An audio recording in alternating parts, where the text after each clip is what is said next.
Gaya po ng aking napakinggang interview, ambos interview, na sabi niya wala tayong magagawa, konting tiis lang, di natin pwedeng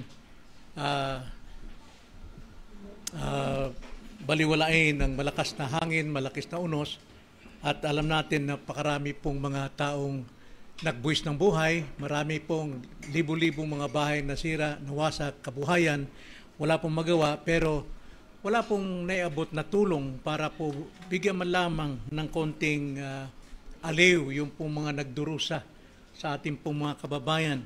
Para bang sa isang salita, maring sabihin niya, ako ba ang tagapag-alaga ng aking kapatid? Ako ba ang tagapag-alaga ng aking kapatid?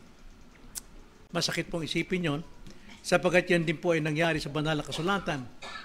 May isa rin pong kwento na isang bata umiiyak dahil pinapagalitan siya ng kanyang ama. At talaga'y humahagulol siya dahil sinaktan niya ang kanyang bunsong kapatid. At tinanong ng ama, bakit mo sinaktan ang iyong kapatid? Ang sagot ng bata, bakit? Ako ba ang ama niya? Ibig sabihin, ako ba'y tagapag-alaga niya? Minsan, ganoon ang nagiging ugali natin sa ating mga karelasyon, sa ating mga magulang, sa ating mga kapatid, sa mga taong malapit sa puso natin, may karelasyon natin. Wala tayong malasakit. Walang pananagutan. At ang iniisip lamang ay ang sapat ng kanyang sarili na kanyang napapangalagaan.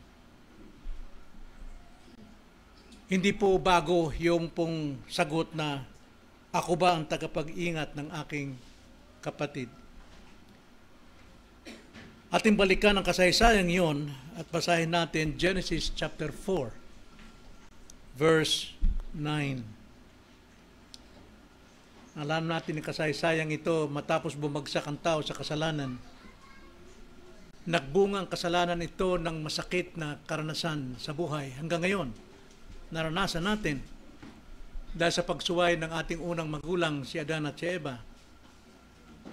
At mapapansin natin at nakikita natin ang resulta ng kasalanan ito sa kanilang mismong mga anak. At ito po ang sinasabi sa Genesis chapter 4 verse 9 na pinatay ni Cain ang kanyang kapatid na si Abel. At hindi ito natago sa paningin ng Diyos, kaya naman dumating ang pagkakataong kanya itong kausapin at tinanong siya. Ang sabi ng Panginoon kay Cain, saan naroon si Abel na iyong kapatid? At siya'y sumagot, hindi ko alam. Ako ba ang tagapag-ingat ng aking kapatid? Minsan, ulinigin natin sa ating mga isipan, sa pandinig natin, ang sagot ng tao tungkol sa tanong ng Diyos. Sapagkat dito sa talatang ito, ang pananagutan ng tao sa harap ng Diyos para sa kanyang kapwa ay tila walang magandang may tuturo. At ang tanging pag-asa sa katwiran ni Kristo tayo dumidepende ang tunay na tagapag-ingat sa kanyang mga kapatid. Bago lahat tayo muna ay humingi ng tulong sa ating Panginoon, manalangin tayo. Opo, Panginoon, gaya po ng inyong sinabi, na kami kung magpapatuloy sa inyong salita, tunay na kami mga alagad ninyo at malalaman namin ang katotohanan. At ang katotohanan na siya makapagpapalaya sa amin. Totoo, Panginoon, sapagkat bagamit kami natubos na ni Kristo sa aming lumang pagkatao, nananatili pa rin ang kasalanang ito sa aming po mga puso. At kailangan namin ng higit pang biyaya ng kalakasang Espiritu upang paalalahanan kami, ituwid kami, sawayin kami sa masamang ugaling ito. Kaya gamitin po ninyo ang mga salitang aming tutunghayan ngayon upang sawayin ang aming pong lihim na kasalanan sa aming mga puso. Hayaan nyo ang salita ninyo na ang talim ay magkabila upang pumasok sa aming pong kaibuturan at ilantad ang natatago naming kasalanan at pagalingin kami sa pamagitan ng iyong katotohanan. Itong aming dalangin sa pangalan ng Panginoong Hesus. Amen. Ako ba ang tagapag-ingat ng aking kapatid? Ang tanong ng Diyos, nasaan ang kapatid mong si Abel? Now, ang tanong ng ating Panginoong Diyos ay hindi dahil hindi niya alam ang mga nangyayari, kundi upang ilantad ang puso ni Cain. Sa pangangaral po, hindi po alam ng mga preachers, mga pastors, kung ano po ang nilalaman ng ating puso na nakatago. Ngunit ang salita ng Diyos, ang pangangaral ay laging nagtatanong sa atin upang ilantad ang kabahuan ng niluloob natin sa puso. At ito ang paraan ng Diyos. Sapagat ang puso ni Cain dito'y punong-puno ng pagtatago, pagmamataas, at pagtanggi sa pananagutan. Mayroon tayong ganong ugali na ating pinagtatanggol ang ating sariling kakulangan at inilalantad natin ang kamalian ng ating kapwa. Now, dito sa talatang ito, kabanatang ito ng Genesis chapter 4, ito po ay pagtatapos sa kasalanang nagawa ni Adan at ni Eva. Agad nating nakikita ang bunga ng pagkakasalang ito, ang pagkasira. Lumalabas diyan ang pagsuway, ang inggit, ang galit, at pagpatay. Kaya Genesis chapter 4 ay nagpapakita ng unang karahasan sa kasaysayan ng tao na mismong kapatid sa kapatid. Pinatay ni Cain ang kanyang kapatid na si Abel. Ngunit higit pa rito, mga kapatid, ipinapakita ng Diyos dito kung gaano kalalim ang kasalanan ng puso ng tao. Ngunit pinapakita rin dito kung gaano kalawak ang kanyang biyaya para magligtas sa mga taong katulad nito.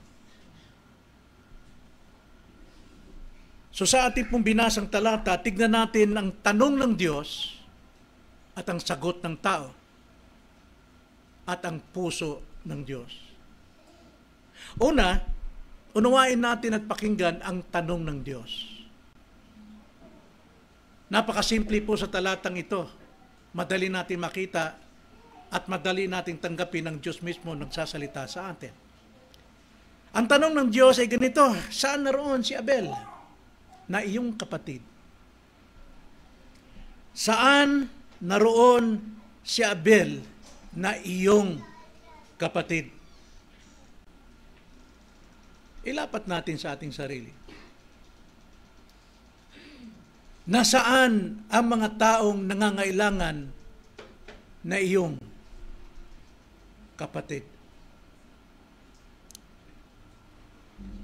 Ito'y hindi po pagtatanong ng Panginoon dahil nais na ng gusto niyang makarinig ng impormasyon. Pero ito po'y pagtatanong ng Diyos upang isiwalat ang katotohanan ng nilalaman ng tao. Kaya minsan nagagalit tayo sa mga pangangaral sapagkat natutumbok kung ano yung nakatago sa atin. At sinasabi natin, chismoso yung pastor na yan, pakialamero sa buhay. Pero ang totoo, wala po kaming alam sa problema ninyo. Maliban doon sa mga nakakounsel. Pero bawat isa sa atin dito, hindi lamang isang problema, dalawa o tatlo. Minsan may 4 pang problema. Kaya kung ilan tayo, 50 naririto, ilang problema po yung kinakausap ng Diyos sa mga oras na ito. Kung 5, bawat isa, and that is 50 tayo, so 250 problems ang kailangang kausapin ng Diyos. Kaya po hindi po nagkataon ang mensaheng ito para sa atin. Lalo nitong kapanahunan ng kagipitan ng ating bansa, maraming naghihirap, maraming nagugutom. Tumaas na naman ang ratio po ng pagkagutom sa atin ayon sa mga Okta research. Mas dumoble, triple pa ang nagugutom ng mga tao. And yet, marami pong nagdiriwang dahil wala pong pakialam sa kanilang kapwa. So ang tanong ng Diyos ay hindi para impormasyon, kundi para pagsisiyasat ng ating sarili. Sariling budhi. Ipinapakita nito na ang Diyos nakakakita ng lahat. Nakakakita ng lahat. Walang kasalanang natatago sa Kanya. Batid niya, naririnig niya, nakikita niya lahat po ng ating ginagawa. Tulad ni Adan nung siya'y tanungin ng Diyos, Adan, nasaan ka? Hindi ibig sabihin, hindi malaman ng Diyos kung nasaan si Adan. Kundi tinatanong ng Diyos si Adan, ano na ang nilalaman ng puso mo ngayon? Ano na ang kalagayan mo? Bakit ganyan ang kalagayan mo? Sinuway mo ba ang utos ko? At ngayon naman si Cain, nasaan ang iyong kapatid? Ang Diyos ay personal na lumalapit sa makasalanan. Personal siyang lumalapit sa atin. At tayo tinatanong upang pagsisihan natin anuman ang nakatago nating kasalanan. Ibig sabihin yan mga kapatid, nagpapatunay lamang ang Diyos ay totoo na bawat isa sa atin mayroon tayong Abel sa puso. How do we treat them? Paano natin pinagkutunguhan? Sinisisi natin? O pinagtatakpan lamang natin ang ating sariling mapait na puso at sabihin natin, siya may kasalanan eh. Kaya nagkakaganyan siya. Mga taong sinaktan natin ng lihim, binabaliwala o hindi minahal ayon sa kalooban o kautusan ng Diyos. Sa tanong na ito, tinatawag tayo ng Diyos na harapin ang ating kasalanan. Harapin, pagsisihan at huwag nating itago o pagtakpan.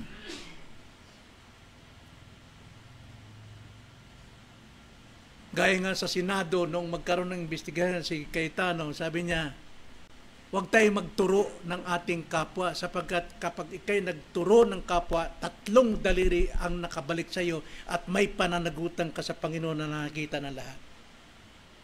Kaya pag nagturo tayo, yung lalaki nandun sa taas, 3 daliri sa atin. Kaya kapag tinatanong ka ng Diyos, kapag tinatanong ka, kapag kinakausap ka, sa anumang mensaheng narinig natin sa tuwing tayo ay nakikinig sa pangangaral, nasaan ang iyong kapatid? Paano mo ito sasagutin? O paano mo ito sinasagot? Tulad ngayon, marami po tayong kamag-anakan at kapatirang nasalanta ng bagyo.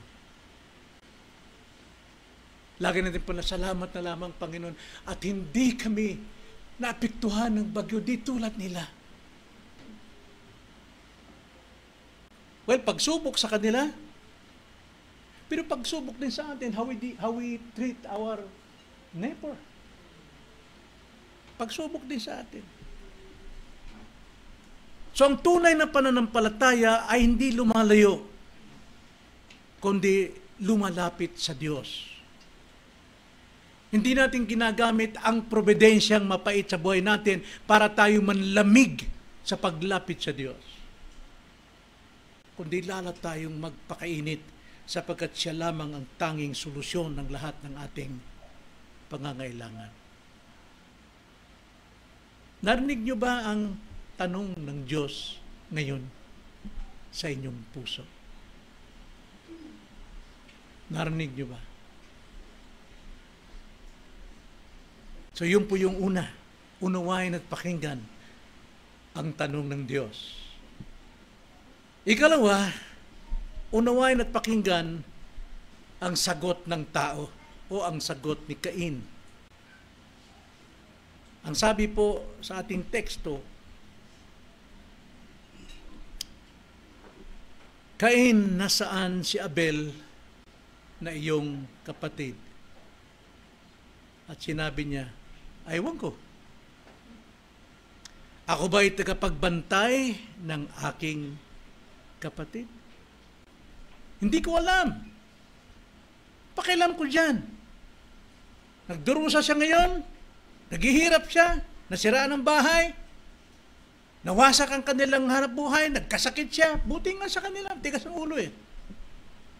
Yan ang sagot ng tao.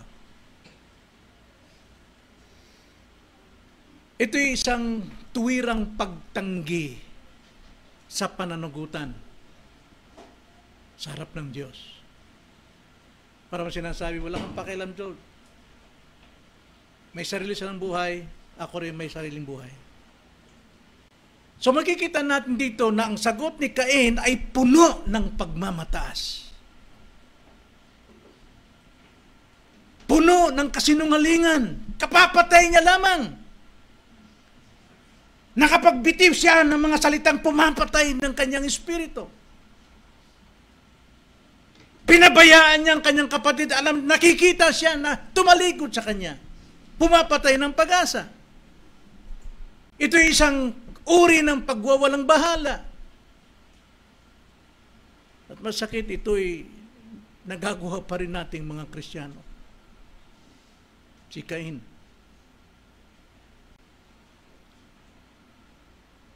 At dito sa pagsagot ni Cain, itinatanggi niya ang dalawang bagay.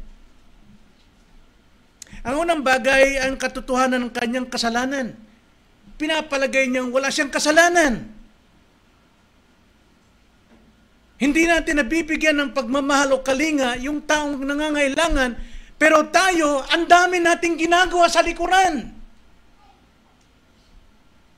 Mga laban sa Diyos, laban sa kalooban ng Panginoon, laban sa Espiritu Santo, nasasaktan natin ang Espiritu Santo.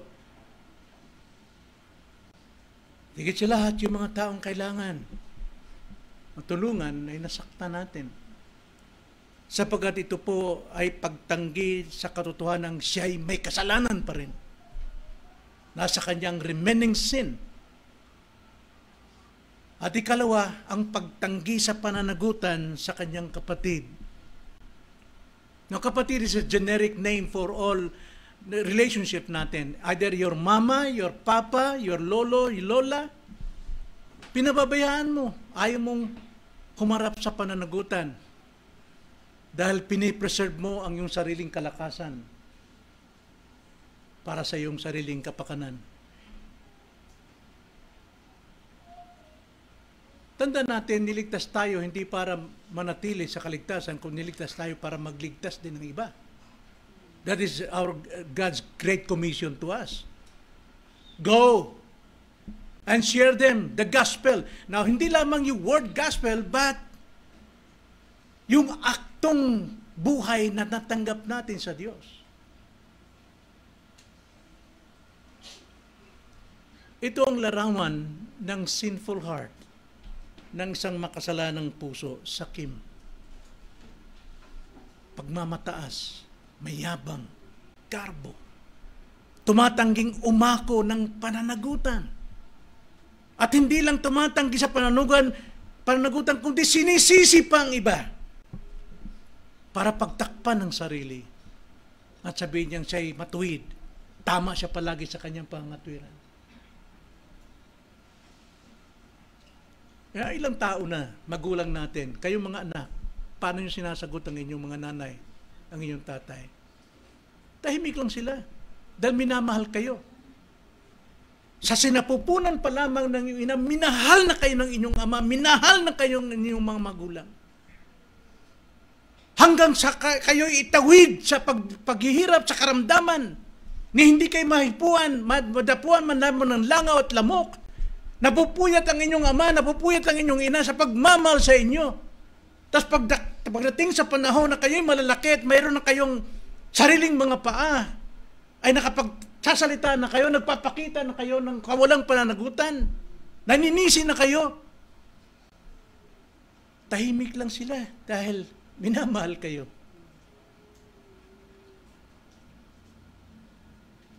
Kung naranasan nyo yan, naranasan ko rin. Nasasaktan ako. Pero tahimik lang. Dahil minamahal namin ang aming mga anak.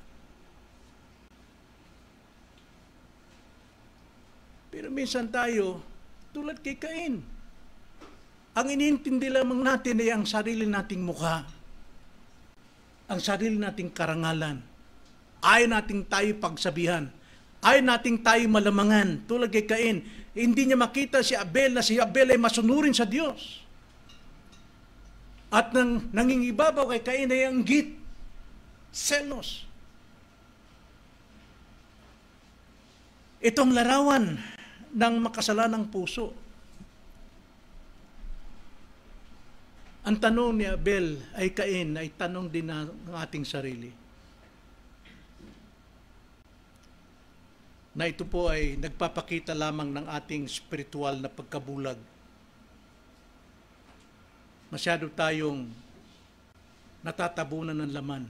Sabi nga sa Romans chapter 8, binasa natin, kung tayo namumuhay ayon sa laman, tayo mamamatay. Na ibig sabihin, hindi ka maligtas, mapunta ka sa impyerno. Ibig sabihin, mamamatay ang relasyon.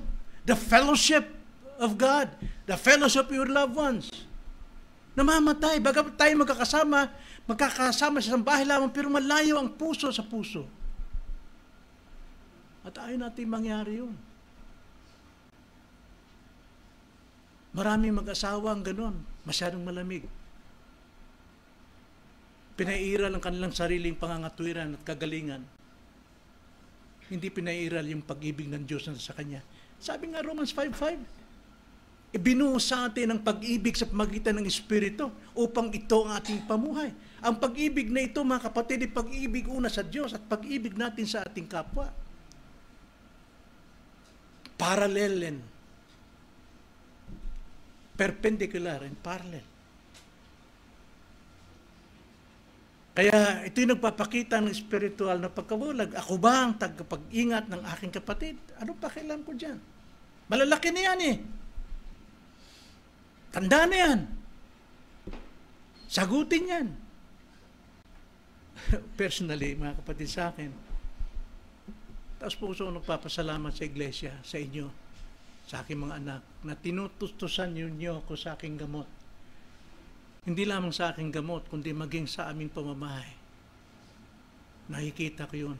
Nadarama ko yun. At ako'y nagpapasalamat sa biyaya. Pero hindi sapat yun eh. Paano yung sa ating mismong mga immediate na mga kamag-anak? Ako ba ang tagapag-ingat ng aking kapatid? Ang sinabi ng banal na kasulatan, oo!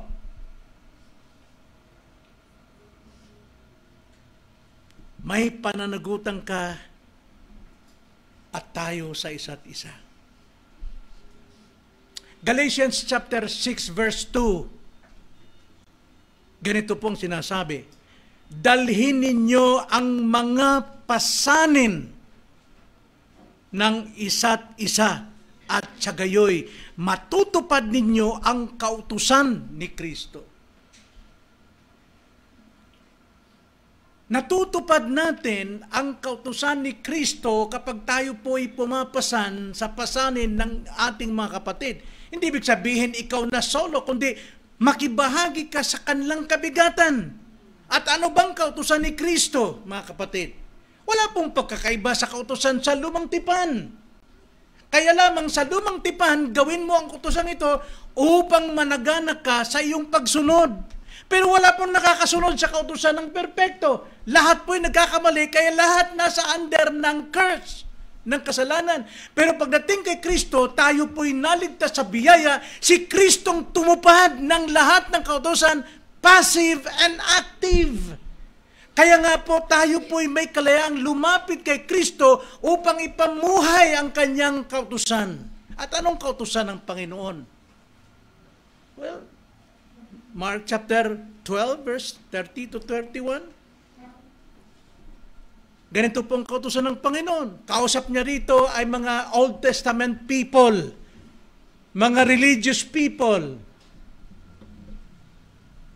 Ganito pong sabi, wala pong pagkakaiba. Ibigin mo ang Panginoon mong Diyos ng buong puso mo, ng buong kaluluwa mo, ng buong pag-iisip mo, at ng buong lakas mo. Ibigin mo yon. At kapag naibig mo yon, makikita mong magagawa mo rin to sa pangalawa. At ang sabi sa pangalawa, ang pangalawa ito, ibigin mo ang iyong kapwa na gaya ng iyong sarili, wala ng ibang utos na higit pang dakila sa mga ito. Kung talagang lover of God ka, then love your neighbor. Love your relatives. Love your parents. Love your children. Sapagkat kung hindi mo maibig mismo ang kapatid mo, kamag-anak mo, magulang mo na iyong nakikita, paano mo sabing iniibig mo ang Diyos na hindi mo nakikita? Kaya iniutos ito ng Panginoon, particularly sa kanyang mga alagad. Tayo, mga alagad. Tignan natin.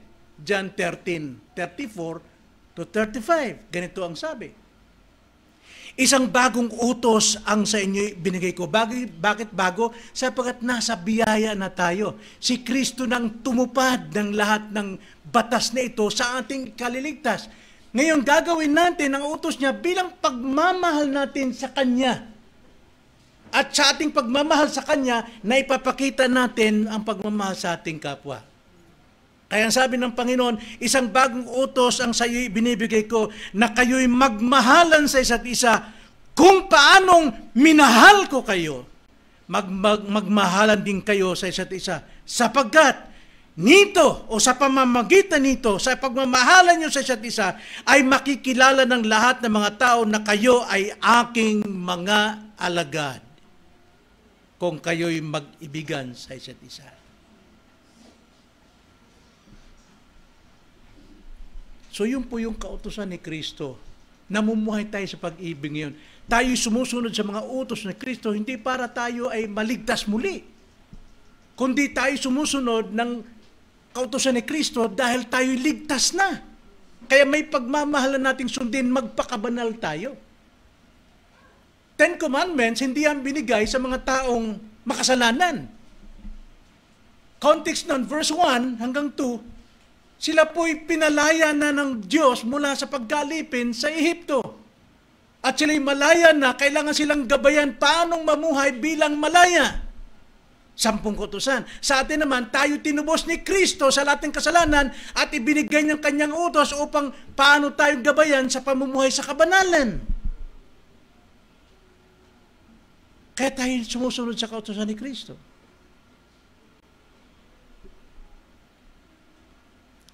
So anong itinuturo nito sa atin, mga kapatid? Sa iglesia po, hindi sapat ang dumalo. Hindi sapat ang dumalo lang at makinig ng sermon. Kundi, tinawag tayong maging tagapag-ingat sa isa't isa. Kung wala ka sa pagsamba, napapatibay mo ba ang iyong kapatid? Nag-iingat ka ba? Nagmamalasakit ka ba? Tayo po dumadalo upang tayo po ay makapagpalakas ng ating kapatid. Sapagkat kung may problema ang mga dumadalo at ikaw may problema rin, mapapalakas ka sa pamamagitan ng kanilang pananampalataya at sila man ay mapapalakas sa iyong presensya. Kaya ang pagdalo po, hindi lamang basta makinig ng sermon. Tinawag tayong maging tagapag-ingat sa isa't isa. Kaya napakalaga yung ating church fellowship.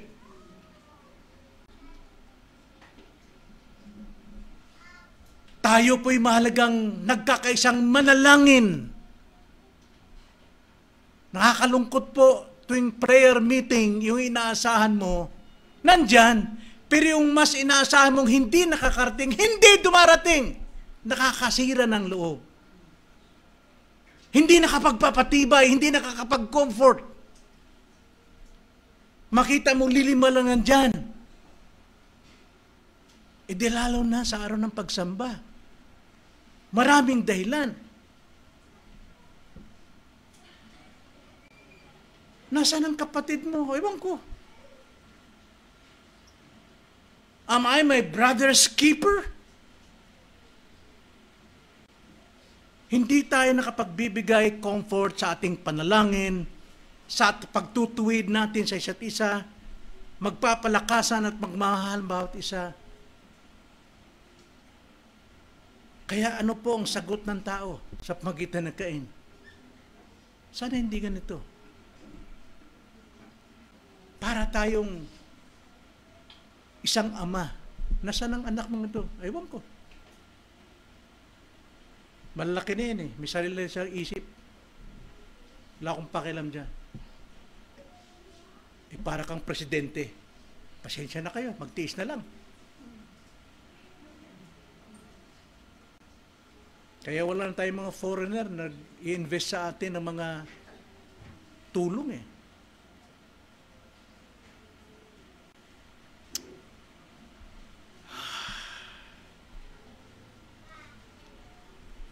So yun po yung mga kapatid. Nakita natin ang tanong ng Diyos about isa sa atin. At ipinakita rin natin ang sagot ng tao sa pamagitan ng Cain. Paano tayo tumutugon sa mensaheng narinig natin? Every Sunday. Every prayer meeting. Ngayon naman, unawain at pakinggan natin ang puso ng Diyos. Verse 9, sa ating teksto, ito yung puso ng Diyos. Ang sabi ng Panginoon, mula sa kanyang puso. At sinabi ng Panginoon kay Cain, nasaan si Abel na iyong kapatid? Makikita natin dito sa puso ng Diyos ay ang katwiran at awa habag sa gitna ng kasalanan. Yan ang ating Diyos. Hindi nawawala sa Kanya ang Kanyang katwiran and mercy sa kabila ng kasalanan ng tao. Bakit po? Unang-una, bagamat alam ng Diyos ang ginawa ni Cain, hindi siya agad pinarusahan.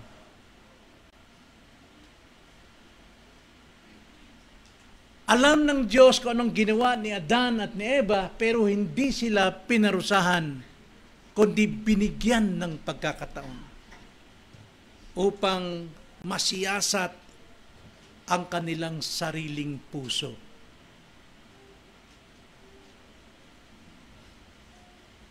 Sa halip, kinausap niya si Cain. Binigyan ng pagkakataon na magsisi. Ganon din ang Diyos sa atin, mga kapatid.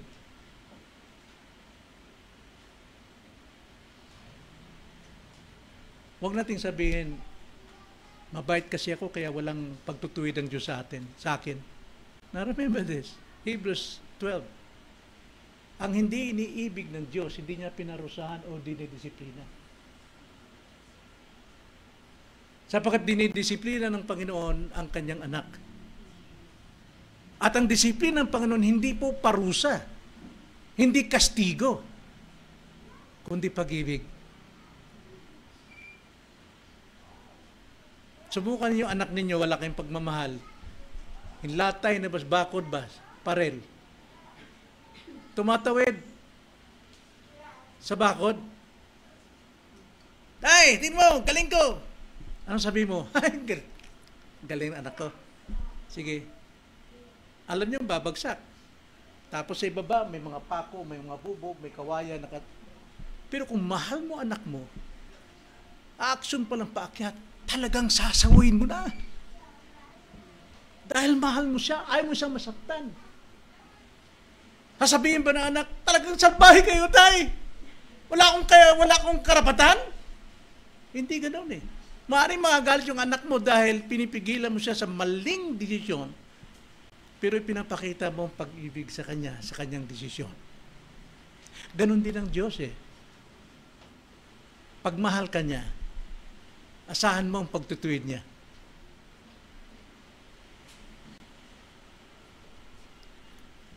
So kinakausap tayo ng salita ng Diyos ngayon.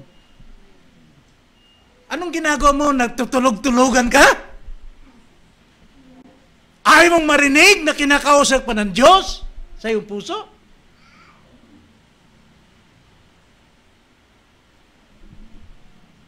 Nakikita dito ang hustisya at habag ng Diyos na nagsama. Sapagkat hindi nga tayo pinabayaang tayo ay magdusa sa ating kasalanan, kundi binibigyan tayo ng pagkakataon na marinig ang kanyang tanong, nasaan ang iyong kapatid? Ang sabi nga rito sa kasaysayan natin, ang dugo ni Abel ay nagsusumigaw ng paghihiganti. Pero hindi agad naghiganti ang Diyos. Lumawig pang buhay na Cain. Dumami pa ang kanyang mga anak, kamag-anakan. Common grace ng Panginoon ay nasa kanya pa rin. At ito po narinig ng ating budhi sa mga taong di natin pinapansin. Kung ganun man ang dugo ni Abel ay nagsusumigaw ng hustisya, mga kapatid, tanda natin, kung wala si Kristo na siyang sumagot ng hustisya para sa atin, ang dugo mismo ni Kristo ang nagsusumigaw sa krus ng Kalbaryo na lahat ng iyong ginawang kasalanan ay kanyang kinamatayan upang magkaroon ka ng bagong buhay.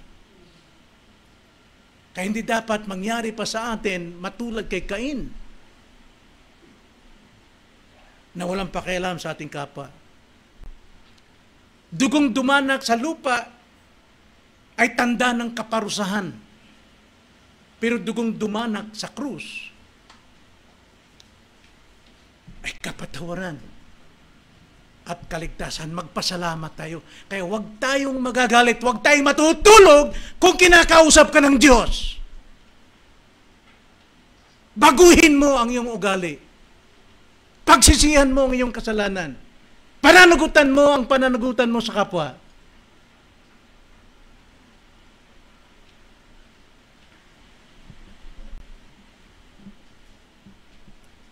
Si Kristo po ang unang nahabag sa atin at alam niya ang ating kalagayan ng puso. Kaya hindi siya maaaring magkamali na tayo'y tanungin sa ating mga kasalanan. So ano po tinuturo nito sa ating mga kapatid? Unang-una, nagtuturo sa atin dito, matuto tayong harapin ang ating kasalanan. Matuto tayong tumanggap, umamin, na imbis ituro natin ang iba, pasakitan natin ang iba, ituro natin ang ating sarili.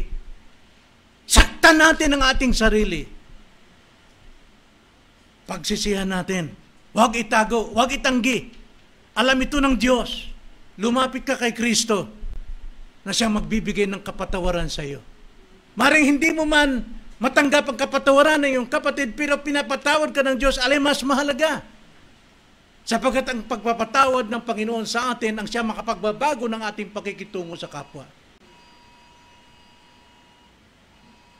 So, yun po yung unang dapat nating matutunan, harapin natin ang ating kasalanan. At pangalawa, tanggapin natin ang ating pananagutan.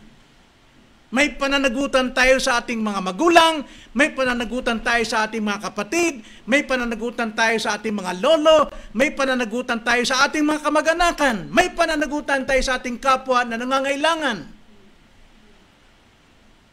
Huwag na nitong talikuran, alam ng Diyos. Lagi niyang sinasabi sa atin, pagliwanagin ninyo ang inyong mabubuting gawa upang sila man ay matutong sumamba sa inyong Diyos na inyong pinaglilingkuran. Magmalasakit tayo. Mayroon ba tayong pinababayang kapatid na hindi natin binibisita o hindi natin pinupuntahan? At ang katwiran natin, busy ako sa buhay? Nasaan ang pagmamalasakit mo? Pinagmamalasakitan ka ng Diyos simula nang ikaw na sa sinapupunan pa lamang ng iyong ina. Hanggang sa tayo gumagawa ng iba't ibang kasalanan sa buhay na ito, pinagmalasakitan ka ng Diyos. At hindi natin mapagmalasakitan ang mga nagkakasala sa atin na kailangan nating tanawin. So, dapat nating makita ito, harapin ang kasalanan, aminin, tanggapin, at tanggapin ang pananagutan. At higit sa lahat, tumingin tayo kay Kristo. Siya ang kapatid natin na tunay, ang mabuting pastol na nagbuhos ng kanyang dugo, ng kanyang kamatayan upang tayo magbigyan ng bagong buhay. Kaya nga, ang tanong ni Cain ay nanatiling tanong pa rin sa atin ngayon. Ako ba ang tagapag-ingat ng ating kapatid? Ako ba'y may pakialam sa aking kapwa? Yun ang totoong tanong. Ako ba'y may pakialam sa aking kapwa? At ang sagot ng Ebanghelyo ay oo. Oo. Dahil si Kristo mismo ang naging tagapag-ingat mo. Kung paano kang ingatan mo rin ang iyong kapwa. 1 John 3:16, ganito ang pagkakasabi. Dito natin nakikilala ang pag-ibig.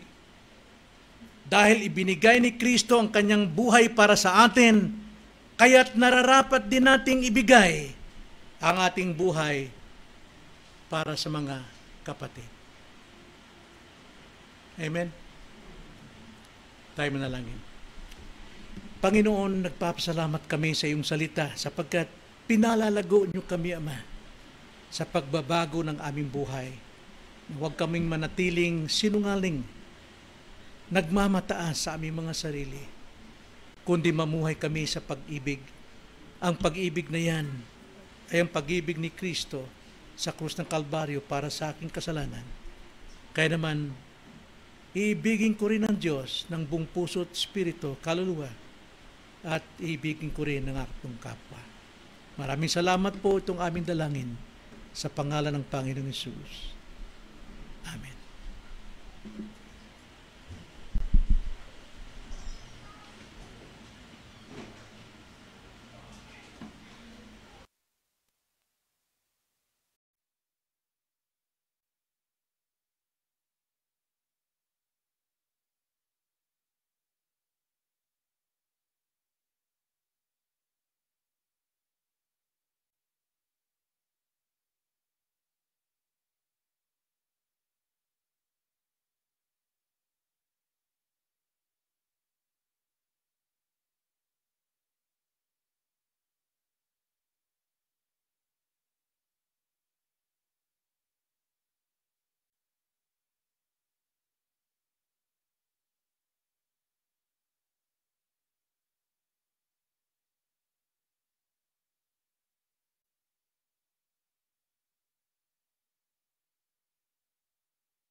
Hayaan niyo po, Panginoon, na dito namin pilaga at aming mga puso sa araw na ito, sa oras na ito,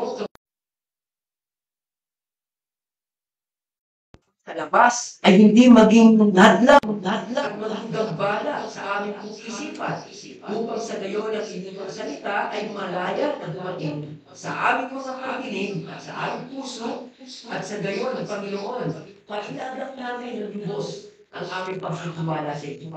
Kaya yung mga mula sa inyong mga salita ay gusto namin kayong magkilala pa, Panginoon, at magpakilala pa kayo sa amin. Sa pagitan ng gagamitin mo ng aral, nawa na sabi ko aming pastor, yan yung malinaw na kaisipan upang sa kanyang pagpapahayag, maliwanag na naibagi sa amin.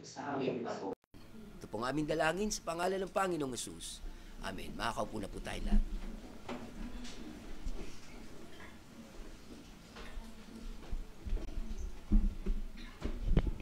Good morning. Mukhang malakas ang bagyo sa ating mga kapatid. Wala pa. Alam niyo po itong mga kalamidad na nangyari sa atin, lindol, bagyo, ubos po talaga ang pondo ng bayan. Totoo ba yun? Narinig ko po yung interview, ambush interview sa ating presidente sa Cebu. Ang sabi niya, talagang nakakalungkot ang mga nangyari sa atin. Grabe ang mga trahedyang nangyari sa atin. Malakas na lindol, eto na naman. May bagyo na naman. At maraming buhay ang nawala. At maraming naghihirap. Pero wala tayong magagawa.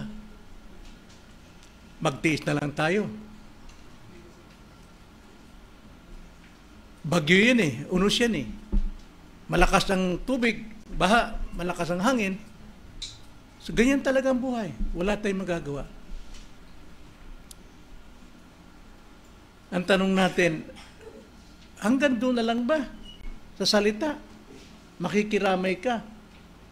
Ang mga taong nasa harapan mo umiiyak, nagdadalamhati dahil may mga anak sila, hindi lang isa, dalawa ang namatay. At hangad nila, kaya sila dumalo sa pagtitipon niya dahil naghangad sila ng tulong. Material, pananalapi, pagkain, gamot.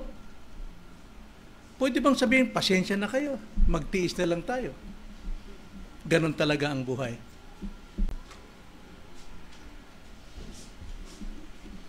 Napalakas kaya niya ang mga tao.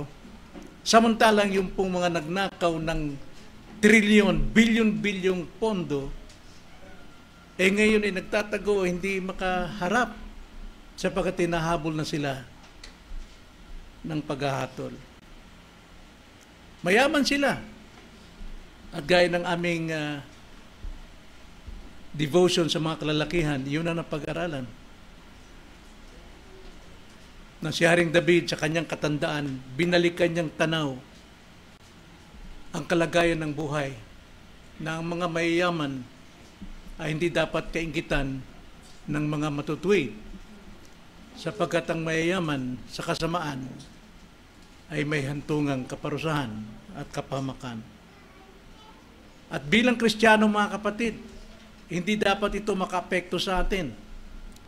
Okay, wala tayong pera, pisikal, material, pero hindi nangangahulugan tapos na o gawin nating lisensya para hindi natin bigyan luwalhati ang Diyos. Ang sabi nga sa Psalms 37 verse 4, delight yourself in the Lord and He will give you the desire of your heart.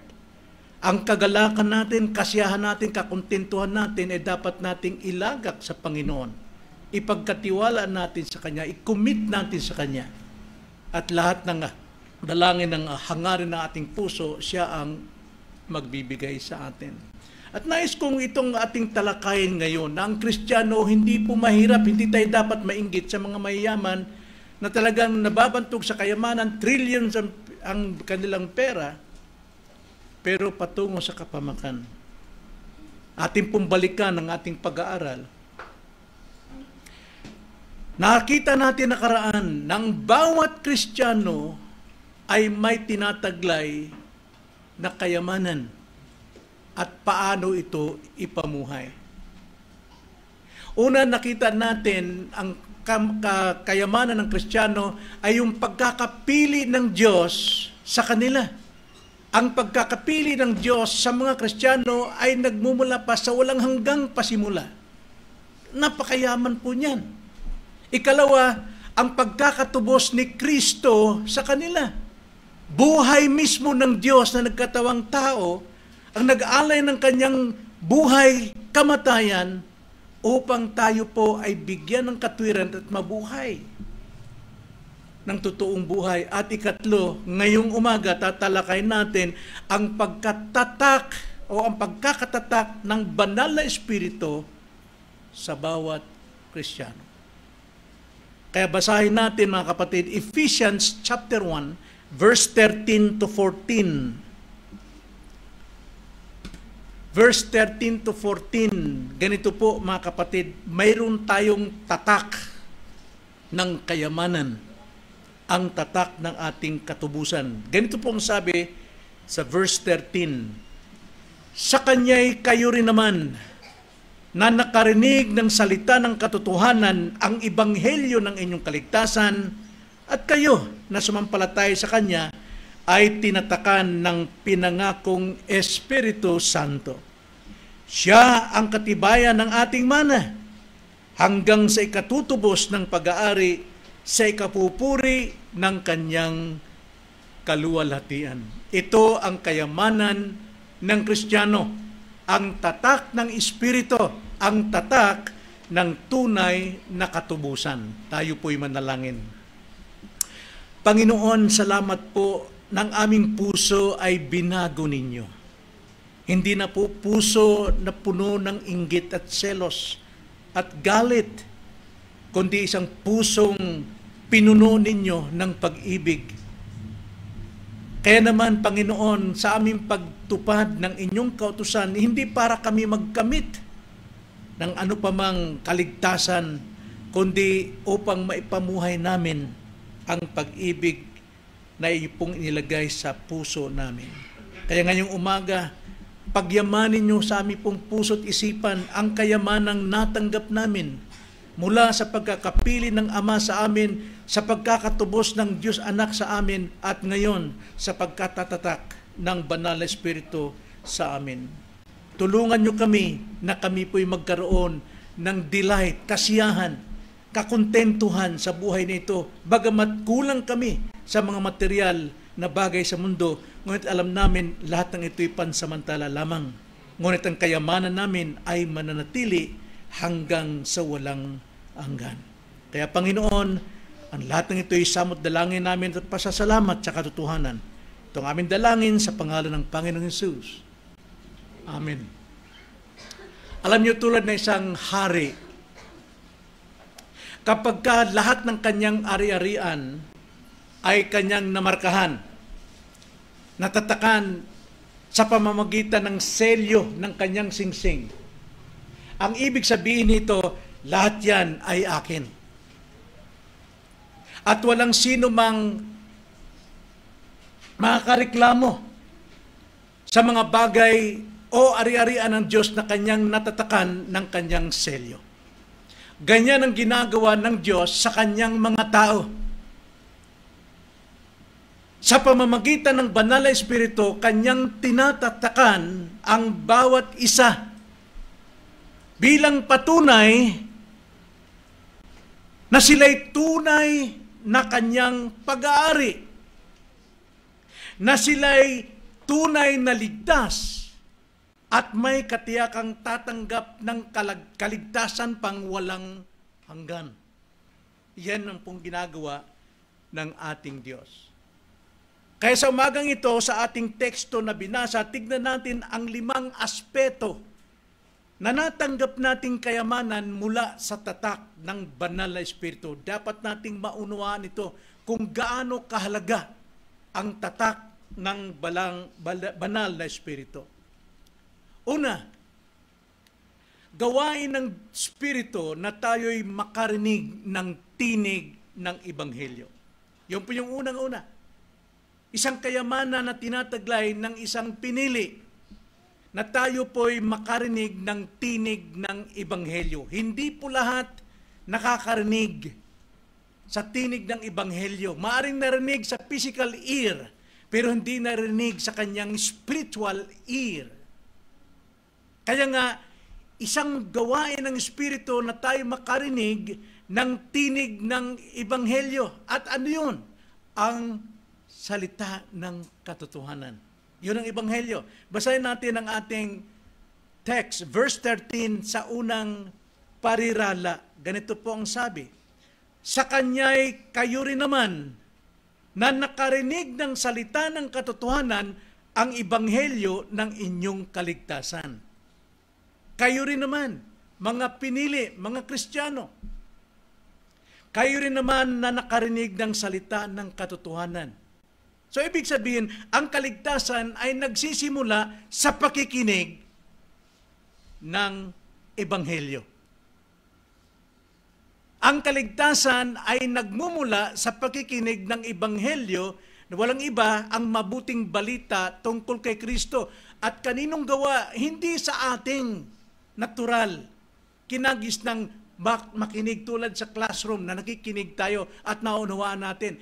Hindi po yan. Yan po ay pangunawa sa laman. Pero dahil sa salita, sa banal na kasulatan, banal na Espiritu, siya ang nagbibigay sa atin ng unang pagkaunawa sa ating napapakinggan.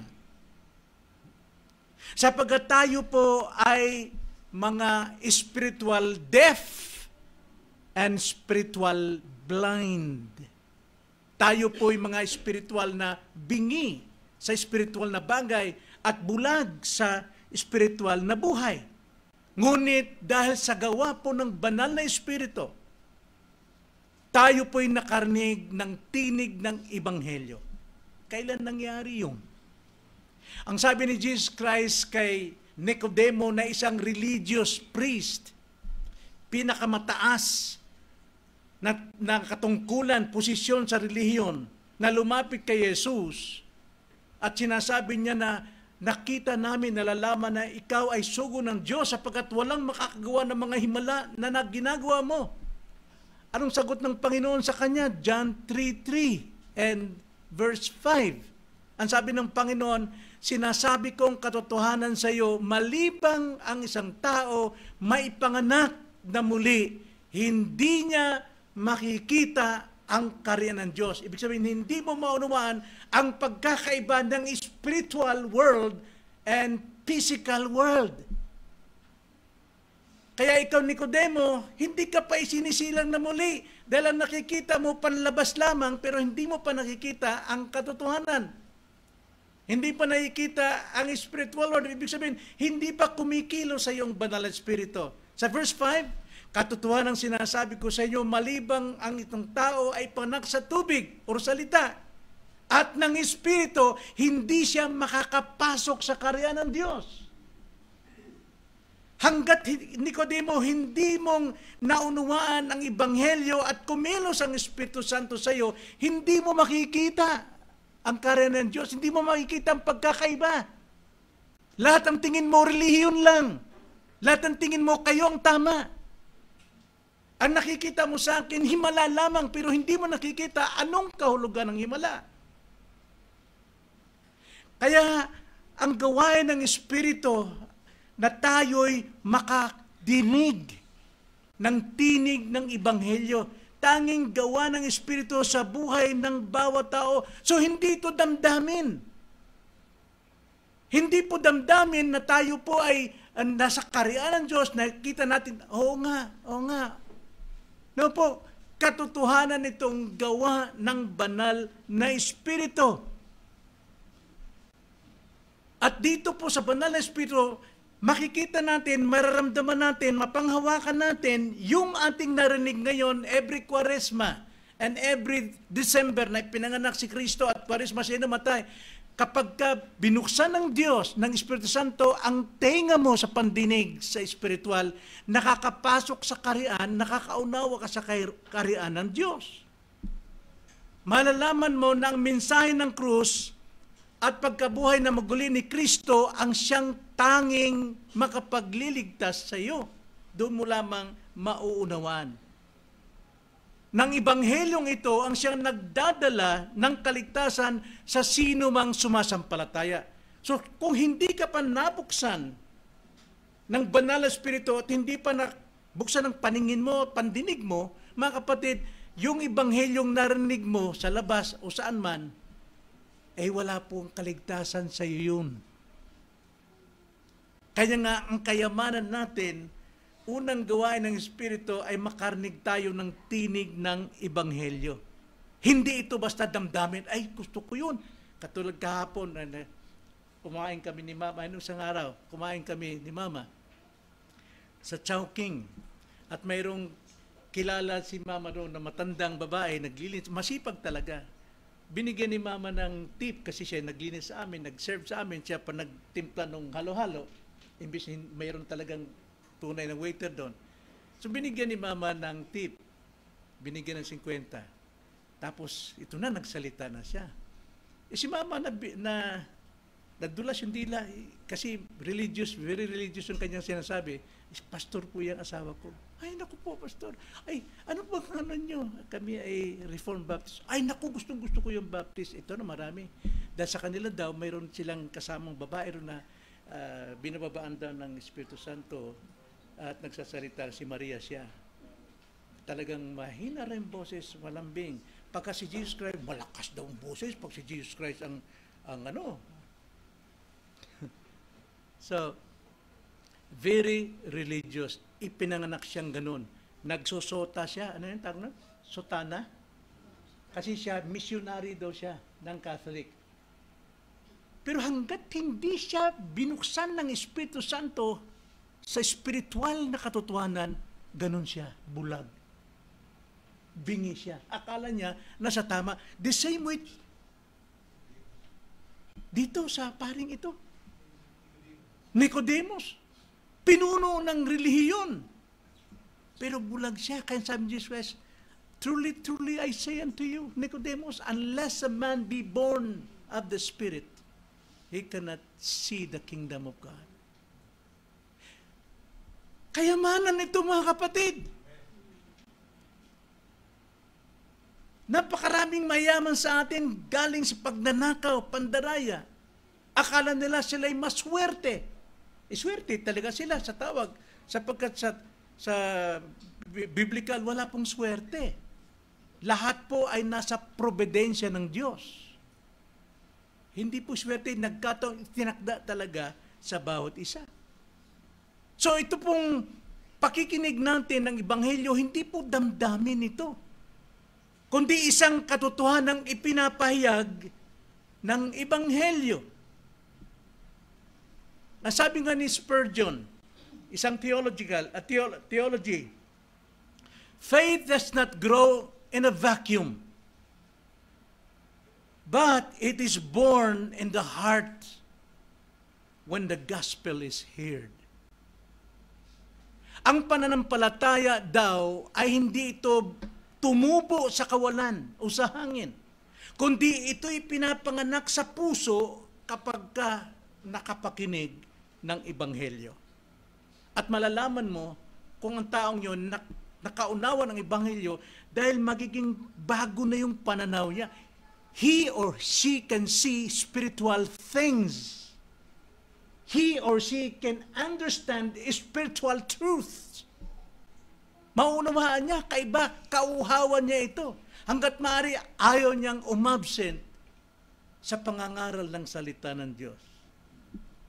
Kaya nga ang pananampalataya ay hindi bunga ng sabi-sabi ng tao, damdamin. Ito'y bunga ng katotohanan ng ipinapangaral.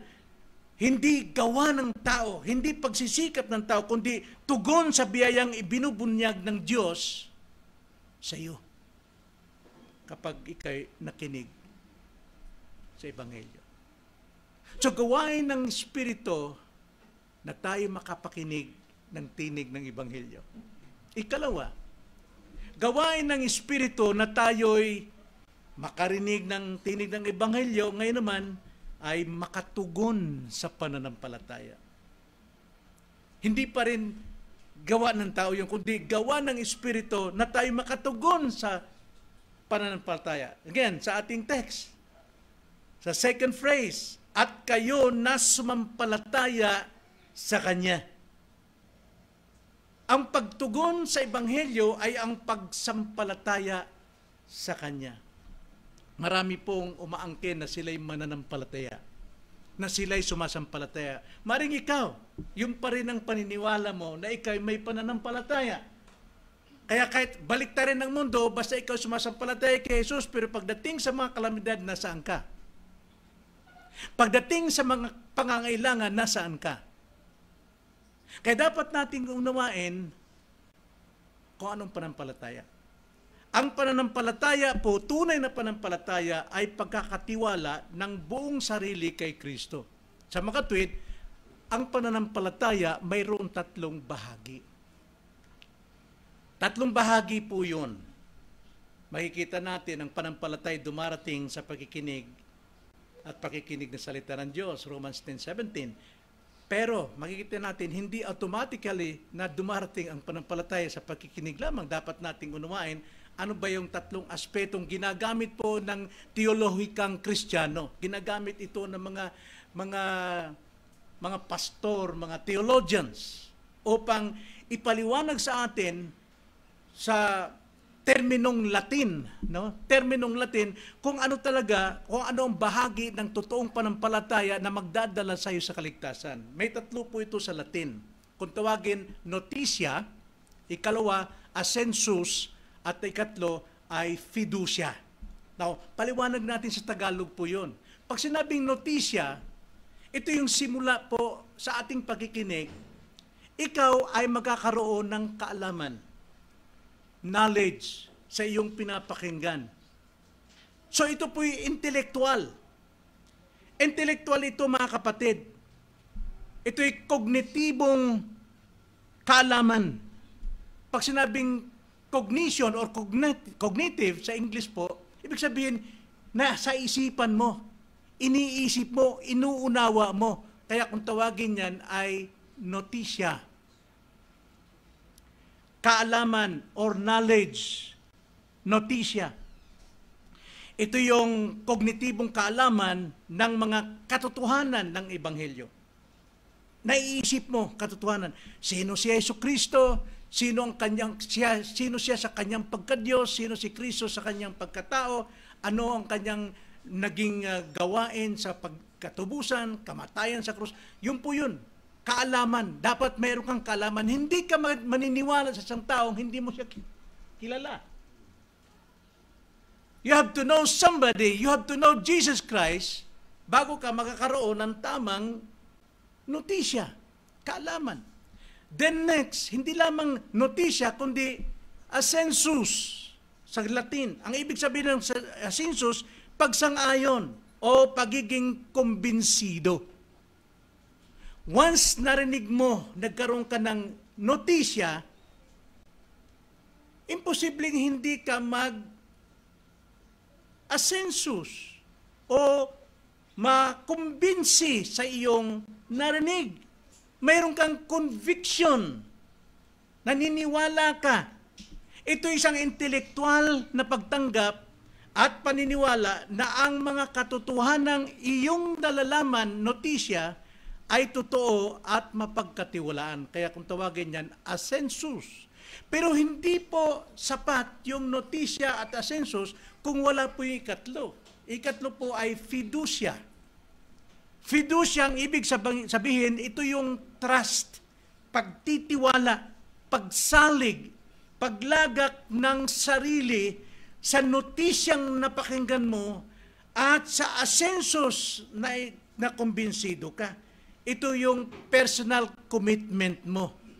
Kaya ang totoong pananampalataya, may kaalaman, may pagkumbinsi, at mayroong pag-personal commitment. Ito yung esensya ng tunay na pananampalataya sa kaligtasan.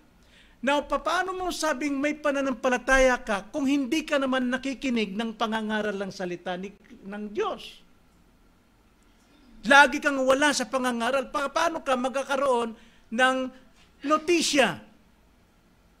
Ngayon, kung wala kang napapakinggan, paputol-putol, hindi ka nagkakaroon ng totoong kaalaman, paano ka magkakaroon ng asensus o conviction na totoo yung iyong notisya? At kung wala kang conviction, paano mong ikukumit ang buong buhay mo kay Kristo? Kung wala kang notisya, asensus, so therefore there is no fiducia. Kaya ito yung tatlong sangkap ng totoong pananampalatayang nakapagliligtas. Galing din sa Biblia yun. Gawa ng Espiritu na ikaw ay makapakinig. Magkaroon ng conviction. At higit sa lahat, magkaroon ng personal commitment kay Jesus. Kapag ka ikaw mayroon ng personal commitment kay Jesus, lahat po ng maari mong paniwalaan sa iglesia, iko-commit mong buhay mo. Isa na riyan ang pagiging miyembro ng isang iglesia sapagkat yan po ay utos ng ating Panginoon. Kayang pananampalataya ay hindi lang pagsang-ayon sa isip, kundi pagtitiwala sa puso. Hindi ito basta sumisibol sa kawalan, kundi ito ay ipinapanganak sa puso sa sandaling pinakinggan mo ang Ebanghelyo. Gawa ng Espiritu Santo yan. Parang isang sanga ba? Di ba? Mahilig, may mga tao ito mahilig sa markot eh. Marketing, isang sanga, ibang sanga, isasaksak sa puno. Once sinaksak yan, nagsisimula ngayon yung sanga sumisipsip noong sustansya ng puno. At dahil nakakasipsip siya ng sustansya ng puno, kung ano yung binibigay na bunga ng puno, kahit ibang sanga siya, yun din ang kanyang ibubunga. The same with us. Kapag tayo po'y may ugnayan kay Kristo dahil sa pananampalataya natin kay Kristo, lahat po ng bunga ng Diyos na nasa Kanya, siyang lalabas sa buhay natin. Pag-ibig, pananampalataya, pagsisigasig, di ba? Pagtitiis. Makikita sa atin yan. Kaya makikita ang pagiging Kristiyano sa bunga. So nakita natin mga kapatid, gawain ng Espiritu na tayo po ay makarinig ng tinig ng Ebanghelyo. Gawain ng Espiritu na tayo po ay makatugon sa pananampalataya. At pangatlo, gawain ng Espiritu na tayo'y matatakan ng tatak ng Espiritu. Ano po yung tatak? Tanda ng katiyakan ng pagkaari natin sa Diyos. Once you have that Spirit, then you have the zeal of God. Sigurado ka, kanya ka. Basahin natin verse 13 again. Sa huling phrase, pero basahin natin ang buo. Ganito ang sabi. Sa kanya'y kayo rin naman na nakarinig ng salita ng katotohanan, ang ebanghelyo ng inyong kaligtasan, at kayo na sumampalataya sa kanya, panghuli, ay tinatakan ng pinangakong Espiritu Santo. Ibig sabihin, tatak ng pag-aari, ng katiyakan. Ang tatak ay tanda ng pag-aari ng isang tao o proteksyon. Akin yan. Walang gagalaw yan. Walang sino mang maaring makialam dyan. Akin yan. Ang Espiritu Santo ang siyang tanda ng Diyos sa bawat mananampalataya.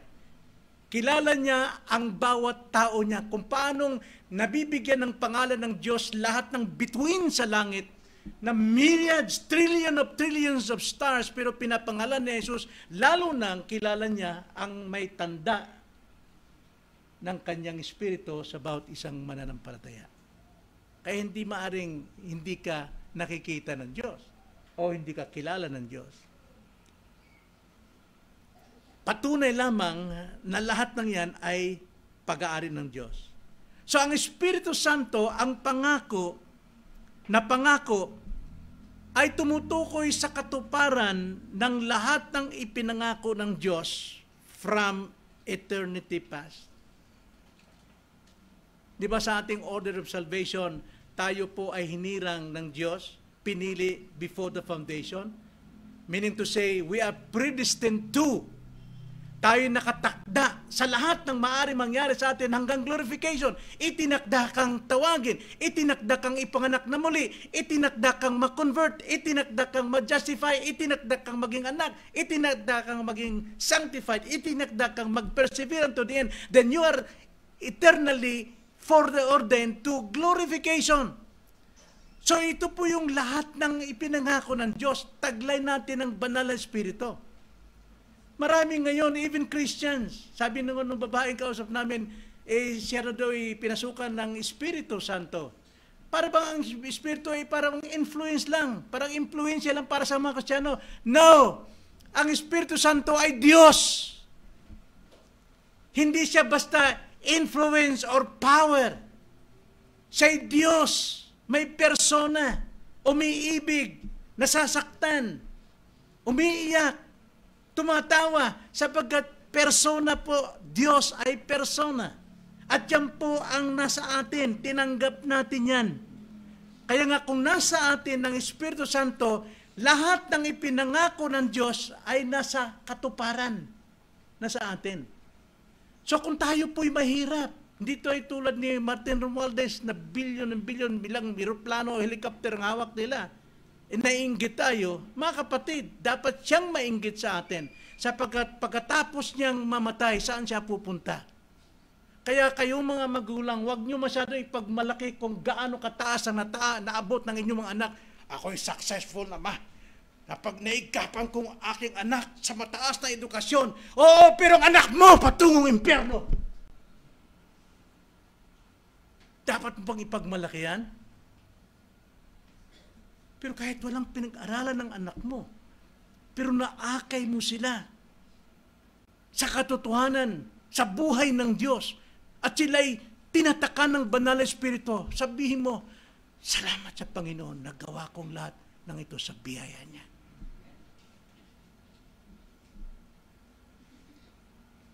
So, yung Espiritu Santo na sa atin, katuparan po ng lahat ng ipinangako ng Diyos sa atin. Hindi natin pa alam. Kaya nga dapat araw-araw tayo nag-aaral ng kanyang salita. Ipinamumuhay natin ang kanyang salita sapagkat malalaman lamang natin ang katotohanan kapag minsan nadapa tayo, doon tayo babangon. Naku, salamat na lamang. Ganito palang ginawa ng Diyos sa akin. Minsan sa kayabangan natin, hanggat hindi tayo nadadapa, hindi tayo matututo. At yan ang karnasang hindi maaring angkinin ng ibang tao, tanging sayo lang yan. So ang Espiritu Santo ay pangakong tumutukoy sa katuparan ng lahat ng ipinangako ng Diyos sa bagong tipan. Yun po yung paninirahan niya sa atin. Kalahin mo, tayo po isang makasalanan pero pinaninirahan ng Espiritu Santo. Gusto kong i-quote again si Ferguson sapagkat napakaganda yung mga quotation niya pagdating sa Holy Spirit. Ang sabi ni Ferguson sa English, and I quote, "The Spirit's seal is God's personal signature upon the believer, assuring him that what began in grace will end in glory." Sa Tagalog po, ang Espiritu ang nagbibigay katiyakan sa atin na ang ating kaligtasan ay hindi maglalaho sapagkat ito ay nakasalig sa katapatan ng Diyos. Kaya nga, nakatitiyak tayo sa Espiritu Santo. So, gawain ng Espiritu Santo ang makarnig tayo ng tinig ng Ebanghelyo. Gawain ng Espiritu Santo ang makatugon sa pananampalataya. Gawain ng Espiritu, matatakan tayo ng tatak ng Espiritu. At pang-apat, gawain ng Espiritu na tayo'y makatanggap ng panimulang mana. Kanina, may nag-pray kanina o paliwanag ka na, mana, hindi matyak. Ano yung mana? Basta nasa langit, kalangitan. Kailangan natin siguraduhin. Ano yung mana? Alam natin yun, hindi lang natin mabanggit. Sapagkat alam natin, pag mana, kayamanan yun. Ano bang higit sa kayamanan sa lupa? Kayamanan ng buhay mula sa Diyos. Kalain mo, buhay ng Diyos na sa iyo? Kayamanan yun. Tapos ipapaliwa-liwain mo lamang. Pag may mabibigat na probinsya, nagiging lisensya na huwag na tayong sumamba sa kanya. Anong sabi sa Romans 12:11? Offer your bodies as a living sacrifice. Kahit ikay naroon sa mga pagdurusa, isasakripisyo mo ang lahat yan para sambahin mo ang Diyos, sapagkat Diyos lamang ang katugunan ng lahat ng ating pagdurusa. Kaya nga ang pagsamba natin, not only Sunday po yung pakikinig natin, but Monday to Saturday is our application sa ating pagsamba. We have to worship God every day in our life. Sa trabaho ka man, sa opisina ka, sa eskwela ka man, sa hospital ka, dapat sinasamba natin. Lahat po ng sinasabi natin, lahat ng iniisip natin ay pagsamba sa Diyos na siyang naluluwalhati. Whatever we do all for the glory of God. Tapos pagka wala ka sa pagsamba, nanonood ka lang sine, panay lang ang cellphone. Is that worshiping God? Try mo. Kung may pagkakataon tapos kang trabaho, magbasa ka ng Bible. Something, may isang bagay talaga na ituturo sa iyo once nag-open ka ng salita niya. Hindi ka mabibigo. You try that. Offer your bodies as a living sacrifice. Makakatanggap tayo ng panimulang mana. Ano ang panimulang mana? Ang patotoo ng kaluwalhatian na darating. Basahin natin verse 14. Siya, ang banal na Espiritu, ang katibayan ng ating mana hanggang sa ikatutubos ng pag-aari. Na gusto kong bigyan natin mana, ang mana natin ay ang buhay na walang hanggan. Atin yan. Hindi yan natin pinagtrabuhan. Ibinigay ng mana yan sa atin. Then, hanggang sa ikatutubos, may katubusan po pong darating. Hindi katubusan para tayo maligtas, kundi katubusan ng pag-aari ng Diyos. Sinong pag-aari ng Diyos? Ang kanyang mga tao. Ito po yung katawan. Wala pa tayo sa katubusan ng ating katawan. At alam natin, last Sunday lang ating pinag-aralan ito, na pagdating ni Jesus Christ, lahat ng patay na natutulog, sila po ay babangon upang tubusin ang kanyang katawan. Ngayon, ang banal na Espiritu ang siyang tatak natin. Siya yung ating pong katibayan. Ang sabi po dyan, siya ang katibayan. Sa ibang Tagalog, siya ang patotoo ng ating mana. No katibayan, mga kapatid, kung titignan natin sa Griego, ito ay termino sa bangko. Earnest or deposit. Pag sinabing deposit, isang paunang bayad. Right? Isang paunang bayad, garantiya ng buong kaligtasan na darating. Now, dito may mga ahente sa bahay dito At kumikita sila. Salamat sa Panginoon. Ang hangad nila, yung ahente, ay makabayad ng initial deposit ang mga bibili ng bahay. Right? Brother David? Hangad nito yun. Dahil doon kikita yung mga agent. Pero para naman doon sa mga nagbigay ng initial deposit, inaangkin niya na yung kanyang bahay. Hindi pa man nababayaran ng buo, pero may initial deposit na, may earnest, may deposit, may garantiya na iyo na yan. Walang makakaagaw yan. Iyo na yan, bahay na yan, o kotse man, iyo na yan. Dahil mayroon kang initial deposit. Ganon din ang Panginoon sa atin. Nung tayo po ay naligtas, pinanahan niya sa atin ng kanyang Espiritu ng kanyang anak as an initial deposit sa atin. Tayo'y kanyang pag-aari at ang ating pong buhay kaligtasan na iniingatan ng Diyos, 2 Peter chapter 1 verse 3, na iniingatan ng kapangyarihan ng Diyos sa langit ay atin na. Hindi pa man natin taglay ang kabuuan ng kaligtasan, pero taglay na natin ang initial deposit, and that is the Holy Spirit indwelling in us. Mayaman ka na, mga kapatid. Nasa atin ang katibayan. Down payment yan. Kailan natin natanggap ang down payment, mga kapatid? Kailan natin natanggap ang banal na Espiritu?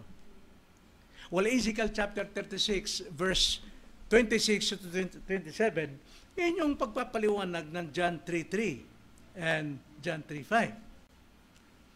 Malibang ipanganak na muli ang isang tao, hindi siya makakapasok o makikita ang kaharian ng Diyos. Paano ito in-explain sa Old Testament para explain ang New Covenant? Ang New Covenant, ang bagong tipan ng Diyos, ganito, ang sabi sa 26 ng Ezekiel 36, bibigyan ko kayo ng bagong puso. Bibigyan ko kayo ng bagong espiritu. At pananahanin ko ang espiritu ko sa inyo upang kayo'y makasunod sa aking mga tuntunin. Lahat ng yun. Tayo po'y ipinanganak na muli. At sa kapanganakang muli, may bago tayong puso, may bagong espiritu, and then Galatians 4:6, ang sabi po doon, dahil tayo'y mga anak, kailan tayo nakatanggap ng karapatang maging anak? John 1:12. At lahat ng tumanggap at sumampalataya sa Kanya ay binigyan ng karapatang maging anak. At dahil mga anak, Galatians 4:6, isinugo ng Diyos ang Espiritu ng Kanyang anak sa ating mga puso upang makasigaw ng Abba Father. So binigyan tayo ng karapatan. Kaya ngun tayo po'y panganak na muli, hindi lamang tayo pinanganak ng Espiritu, kundi tayo po'y pinananahanan ng Espiritu. May deposit na ang Diyos sa atin. Taglay mo na ang eternity because God the Spirit is eternal. Taglay na natin ang mana na wala pa na sa langit pa. Pero taglay na natin dito sa lupa. Dahil taglay natin ang banal na Espiritu. Kaya ito masasabi ko, mga kapatid. Nandito po tayo sa mundo eh. Punong-puno pa tayo minsan. Sabi nga ni Brother Jojo, mabigat dito sa mga Kristiyano, nakikisaw-saw eh. Sa ugali ng sanlibutan eh. Kaya naiinggit tayo, gusto nating magkaroon din kung ano yung sanlibutan. Now, itong tanda natin, as Christian, habang tayo'y naglalakbay sa mundong ito, habang nabubuhay tayo sa mundong ito, tanda natin, ang banal na Espiritu, ang deposito ng Diyos sa atin, na nakatira dito sa atin, ang siyang nagpapaalala sa atin kung sino ka. Ano ang iyong identity? Ano ang pagkakilanlan mo sa Diyos? Banal na Espiritu palagi nagpapaalala sa atin. Banal na Espiritu palagi nagpapalakas sa atin sa sandaling tayo po'y nangihina. Tayo'y nawawalan ng pag-asa. Banal na Espiritu ang gumagabay sa atin. Hindi sa ating sariling lakas. Hindi dahil gymnastic tayo. Kundi dahil sa banal na Espiritu, the initial deposit of God sa atin, na siyang mag-iingat sa atin. Ikaw ay akin, pag-aari kita, walang sino mang makakagalaw sa iyo, kahit kalingkingan ng kaaway ni Satanas. Yan po ang isang Kristiyano. Hanggang sa araw ng ganap na katubusan. So ano yung katubusan tinutukoy po rito? Tayo ay tinubos na ni Kristo. Yun po yung katubusan ng ating katawan. Kaya nga, napakalaga po lagi nating pagtitipon sa pangangaral. Sapagkat sa pangangaral, ang Espiritu Santo ang nagsasalita sa atin at kino-confirm sa ating Espiritu na tayo mga anak ng Diyos. Nalala niyo yun? Romans chapter 8? Basahin natin Romans chapter 8. Kung gaano kalaga ang banal na Espiritu. Basahin natin sa verse 12 hanggang 23. Unawain natin to. Ang sabi, kaya nga mga kapatid, mga Kristiyano, mga may utang tayo. Hindi sa laman upang mamuhay ayon sa laman. Wala tayong pagkakautang dyan sa laman sapagkat tayo tinubos na at pininahan tayo ng Espiritu Santo. Kaya nga sabi sa 13, sapagkat kung mamuhay kayo ayon sa laman, kayo ay mamamatay. Kung Kristiyano ka, mamamatay ka rin. Maiwalay ka sa fellowship with God. Kayo mamamatay. Subalit kung sa pamamagitan ng Espiritu ay pinapatay ninyo ang mga gawa ng laman, kayo ay mabubuhay. Huwag kainggitan ng mundo.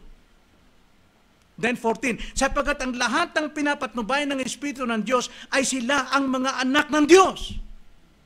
Sapagkat hindi kayo tumanggap ng Espiritu ng pagkalipin upang muling matakot, kundi tumanggap kayo ng Espiritu ng pagkukopkop bilang anak na dahil dito ay tumatawag tayo, Aba, Ama. Ang Espiritu mismo ang nagpapatotoo kasama ng ating Espiritu na tayo'y mga anak ng Diyos. 17, at itong mga anak ay mga tagapagmana rin.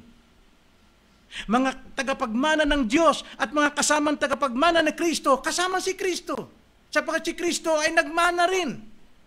Nung siya po'y muling nabuhay, may minana siya at yan malalaman natin. Kung tunay ngang nagtitiis tayong kasama niya, kaya dapat sa mundong ito, nagtitiis pa rin tayo. Sapagkat ang pagtitiis, ito'y nagbubunga ng pagiging ganap. James 1:4. Upang tayo'y luwalhati namang kasama niya.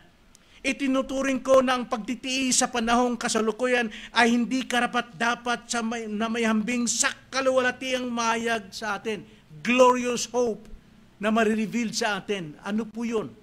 Verse 19, sapagkat ang masidhing inaasam ng sanlilikha, even the world, lahat ng bagay sa mundong ito ay nagdurusa rin dahil sa ating kasalanan before. Sapagkat ang masidhing inaasam ng sanlilikha ay ang minasahang paghahayag ng mga anak ng Diyos. Yun ang pag-asa din ng creations na tayo po ay mahayag na sa tunay nating buhay. Verse 20, sapagkat ang sanglilikha ay nasakop ng kawalang kabuluhan, hindi sa kanyang kalooban, kundi dahil doon sa sumakop sa kanya sa pag-asa. Na ang sanglilikha naman ay mapapalaya mula sa pagkalipin sa kabulukan tungo sa kalayaan ng kaluwalhatian ng mga anak ng Diyos. Sapagkat nalalaman natin ng buong sanglilikha ay sama-samang dumaraing at naghihirap sa pagdaramdam hanggang ngayon. At hindi lamang sanglilikha, kundi pati naman tayo na mayroong mga unang bunga ng Espiritu, nagtitiis, nagdurusa. Na tayo na may dumaraing dahil sa ating mga sarili sa masidhing paghihintay ng pagkukupkop, ang pagtubos sa ating katawan. Yun yung katubusan na inaantay natin. At ano po ang mangyari sa katubusan ngayon? Philippians chapter 3 verse 20. Na minana ni Kristo rin na siyang mamanahin natin. Ano yun? Sabi sa Philippians 3:20, sapagkat ang ating pagkamamamayan ay nasa langit.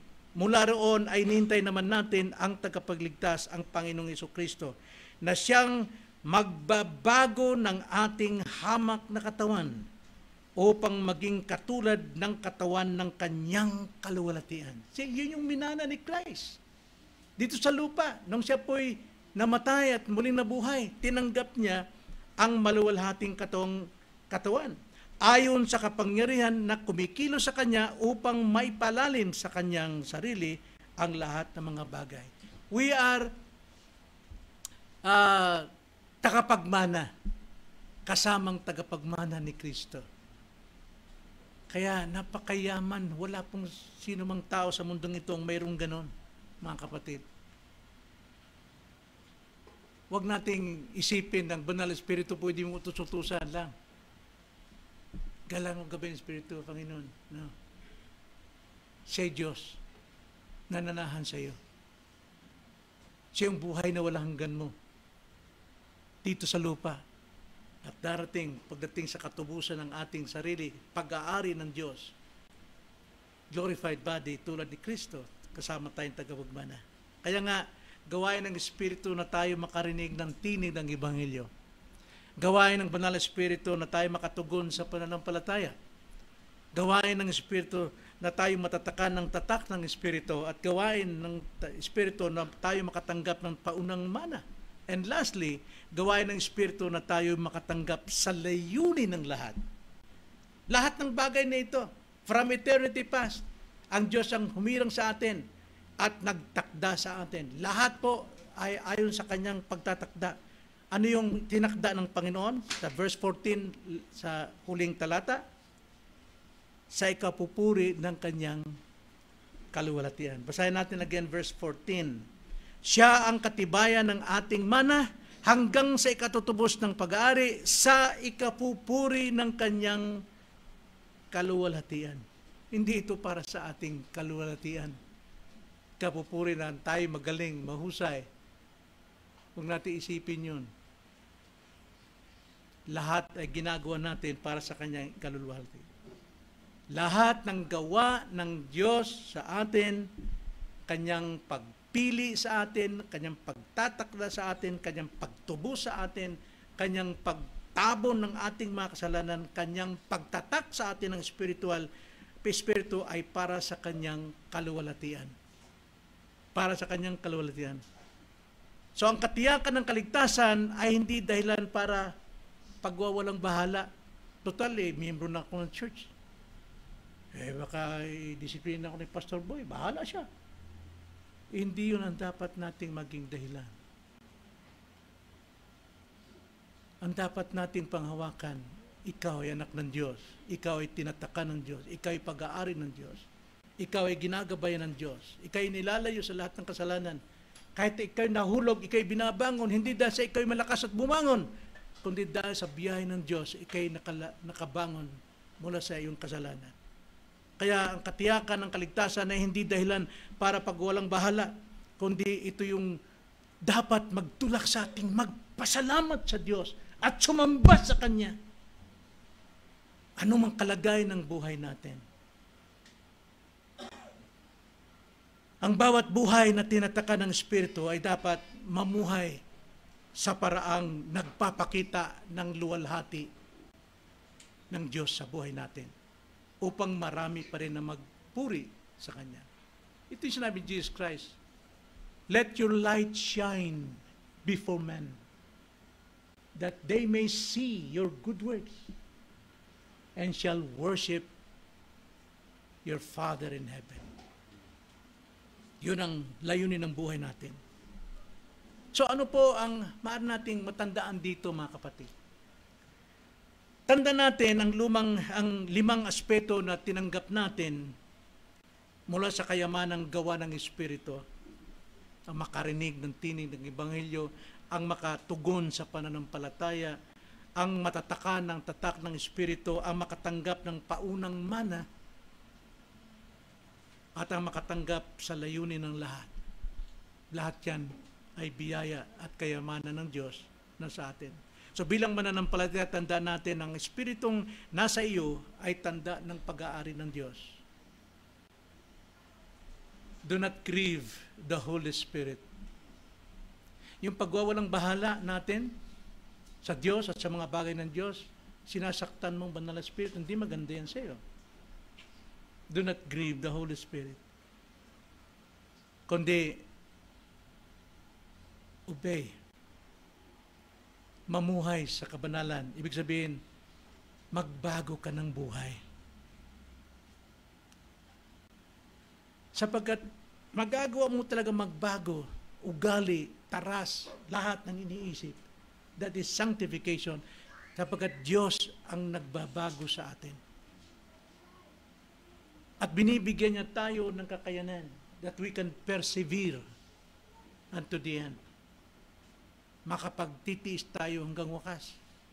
Sapagkat yun ang tanda ng isang taong ligtas. Matthew 24:13, ang sabi ron, ang mananatili, magtiis hanggang wakas, ay siya yung ligtas. At sino mang Kristiyanong nagsasalitang Kristiyano siya, hindi siya talaga makapagtitiis hanggang wakas. Sapagkat walang pagbabago sa kanyang totoong puso. So, banal na Espiritu ay ang tanda ng Diyos sa kanyang mga anak. Ito yung nakikita sa atin, sa ating gawa, kilos, pagbabago. Tinataka niya tayo bilang Kanya. Ibinigay niya ang kanyang katiyakan ng kaligtasan, assurance, at pinangakuan tayo ng kalawalatiang inheritance, pamana. Dapat pa ba tayo mainggit sa sanlibutan? Huwag po tayo mainggit. At huwag nating siraan din ang mga taong nagwawalang bahala sa kanilang katungkulan sa bansa. At itutuloy natin mamaya sa message. Tayo manalangin. Panginoon, naunawaan namin ngayon, Ama, na sa amin pong pagtayo, pagkilos, pag-iisip, pagsagawa, hindi ito'y amin, kundi dahil po sa banal na Espiritu na nananahan sa amin, ang Espiritu ng iyong bugtong na anak.